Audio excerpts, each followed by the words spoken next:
Hello everyone, welcome to વિભૂતિસ cooking corner. આજે આપણે બનાવીશું વ્રત કે ઉપવાસમાં ખાઈ શકાય તેવી સાબુદાણા અને દૂધીની ફરાળી ખીચડી બનાવીશું. અને આ ફરાળી ખીચડી છે ખાવામાં ખૂબ જ ટેસ્ટી બનીને તૈયાર થાય છે અને ફક્ત 10 જ મિનિટમાં બનીને તૈયાર થઈ જશે.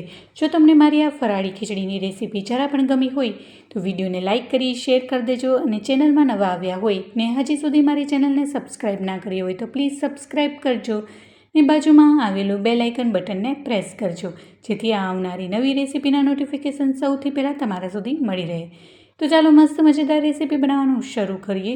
ખૂબ જ ટેસ્ટી અને ખૂબ જ ઓછા સમયમાં બની જતી આજે આ રેસીપી તમારી સાથે શેર કરી રહી છું. અને પરસોત્તમ મહિનાના વ્રત પણ શરૂ થઈ ગયા છે, તો ચોક્કસથી આ ફરાળમાં રેસીપીને ટ્રાય કરવા જેવી છે. તો દૂધી અને સાબુદાણાની લચકેદાર ફરાળી ખીચડી બનાવવા માટે અહીંયા મેં 1 બાઉલ જેટલા સાબુદાણા લીધા છે. અને સાબુદાણાને મેં ઇન્સ્ટન્ટ પલાળ્યા છે. જો તમે સાબુદાણા પલાળવાનું ભૂલી ગયા હોય અને ફટાફટ સાબુદાણાની ખીચડી બનાવવી હોય તો તમારે આવી રીતના એક નાની તપેલીમાં પાણી લઈ અને એકદમ સારી રીતના ગરમ પાણીને ઉકાળી લેવાનું છે. અને પાણીને ઉકાળ્યા બાદ તેને ગેસ બંધ કરી અને તેને સાબુદાણા એમાં ઉમેરી અને ઢાંકણ ઢાંકી દેવાના. તો તમે જોઈ શકો છો 20 મિનિટ બાદ આવી રીતના સાબુદાણા ફૂલી જશે.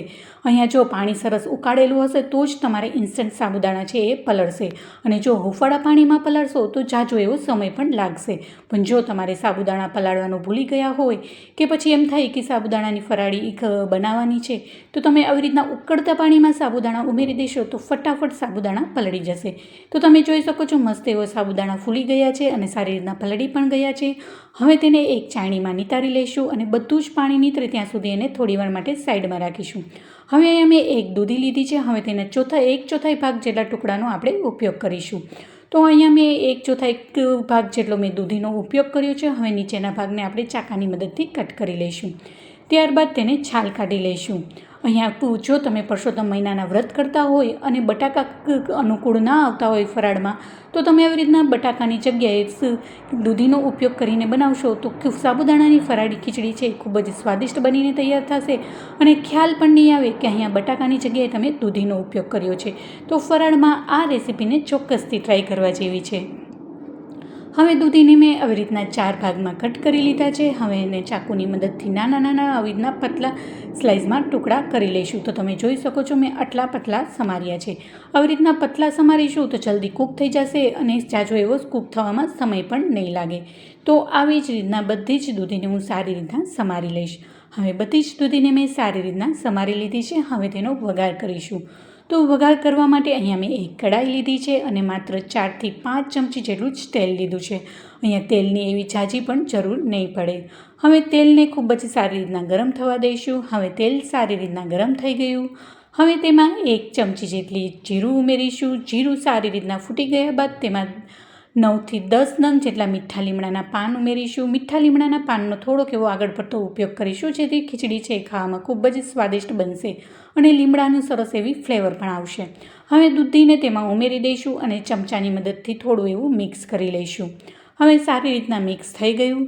હવે તેમાં 1 નંગ જેટલું મીડિયમ તીખાસવાળું ઝીણું સમારેલું લીલું મરચું ઉમેરીશું અને ત્યારબાદ 1/4 ચમચી જેટલી હળદર ઉમેરીશું.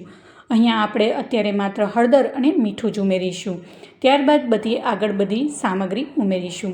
હળદર અને મીઠું ઉમેર્યા બાદ સારી રીતના ચમચાની મદદથી મિક્સ કરી લઈશું. મિક્સ થઈ ગયા બાદ અહીંયા 1/4 કપ જેટલું પાણી ઉમેરીશું. માત્ર દૂધી કૂક થાય એટલું જ આપણે પાણી ઉમેરીશું. તો અહીંયા આપણે દૂધી છે એકદમ પતલી એવી સમારી છે, એટલે બહુ જ કૂક થવામાં જાજો સમય પણ નહીં લાગે અને પાણી પણ ઓછું જોશે. તો અત્યારે મેં માત્ર 1/4 કપ જેટલું જ પાણી ઉમેર્યું છે. પાણી ઉમેરી મિક્સ કરી અને ઢાંકણ ઢાંકી 7 થી 8 મિનિટ માટે દૂધી કૂક થાય ત્યાં સુધી એને રાખીશું.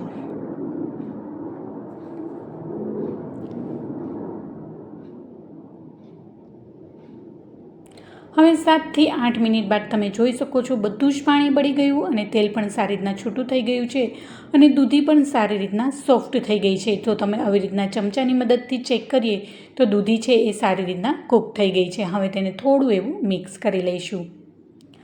હવે મિક્સ થઈ ગયા બાદ જે આપણે સાબુદાણા પલાળીને રાખ્યા હતા તે સારી રીતના નીતરી ગયા છે. હવે બધા જ સાબુદાણાને તેમાં ઉમેરી દઈશું.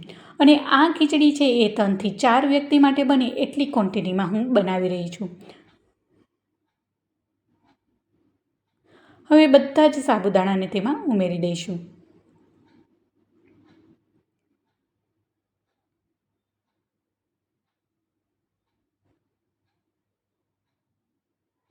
હવે તેમાં 1 નંગ જેટલું મીડિયમ તીખાસવાળું લીલું મરચું ઉમેરીશું અને ત્યારબાદ 1 ઇંચ જેવો નાનો એવો આદુના ટુકડાને નાની નાની કટકી મેં સમારી છે.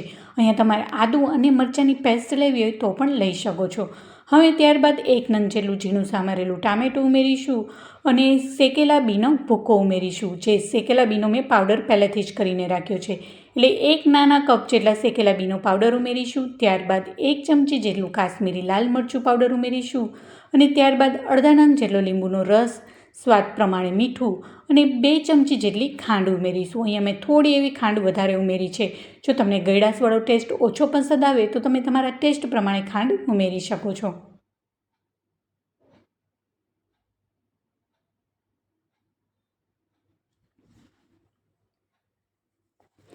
હવે તેમાં 2 ચમચી જેટલી કોથમરી ઉમેરીશું અને બધું જ સારી રીતના મિક્સ કરી લઈશું.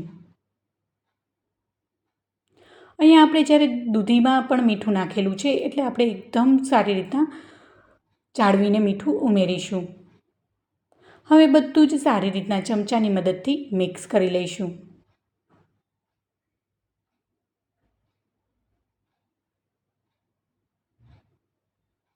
હવે મિક્સ થઈ ગયા બાદ એને ફરીથી ઢાંકણ ઢાંકીશું, જેથી વધારે સાબુદાણા સોફ્ટ થઈ જાય અને ગેસને એકદમ મીડિયમ ફ્લેમ પર જ રાખીશું. હવે 2 થી 3 મિનિટ બાદ તમે જોઈ શકો છો સાબુદાણા પણ એકદમ સારી રીતના ફૂલી ગયા છે અને હવે આપણે એને સર્વિંગ પ્લેટમાં લઈ લઈશું. તો છે ને ખૂબ જ સરળ રેસીપી, તો ચોક્કસથી આ રેસીપીને ટ્રાય કરજો. હવે તુરત જ તેને ગરમ ગરમ સર્વ કરીશું. અને તો ખાવાની મજા પડે એવી ખૂબ જ ટેસ્ટી અને વ્રતમાં ખાઈ શકાય તેવી સાબુદાણા અને દૂધીની લચકેદાર ફરાળી ખીચડી બનીને તૈયાર થઈ ગઈ છે. અને આ સાબુદાણાની ખીચડીને તમે દહીં સાથે સર્વ કરી શકો છો અને દહીં સાથે ખૂબ જ ખાવામાં એટલી ટેસ્ટી લાગે છે. હવે આપણે ગાર્નિશિંગ કરીશું ફ્રેશ લીલા ધાણાથી.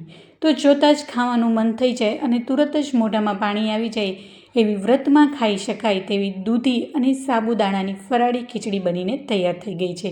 જે લોકોને વ્રતમાં બટાકા અનુકૂળ ના આવે તો ચોક્કસથી આ રેસીપીને ટ્રાય કરવા જેવી છે. તો આ સાબુદાણાની ખીચડીને હું દહીં સાથે સર્વ કરી રહી છું. તો કેવી લાગી તમને આજની મારી આ ફરાળી ખીચડીની રેસીપી? મને કોમેન્ટ બોક્સમાં જરૂરથી જણાવજો. જો તમને મારી રેસીપી આ ગમી હોય તો વિડીયોને લાઇક કરજો, તમારા ફ્રેન્ડ્સ એન્ડ ફેમિલીમાં વધુમાં વધુ શેર કરજો, જેથી એ લોકો પણ આ ફરાળી ખીચડીને એન્જોય કરી શકે. અને મારી ચેનલમાં નવા આવ્યા હોય ને હજી સુધી મારી ચેનલને સબસ્ક્રાઈબ ના કરી હોય તો પ્લીઝ સબસ્ક્રાઈબ કરજો ને બાજુમાં આવેલું બેલ આઇકન બટનને પ્રેસ કરજો, જેથી આવનારી નવી રેસીપીના નોટિફિકેશન સૌથી પહેલાં તમારા સુધી મળી રહે. ફરી મળીશું એક નવી જ રેસીપી સાથે અને એક નવા જ સ્વાદ સાથે. ત્યાં સુધી આવજો and thank you for watching.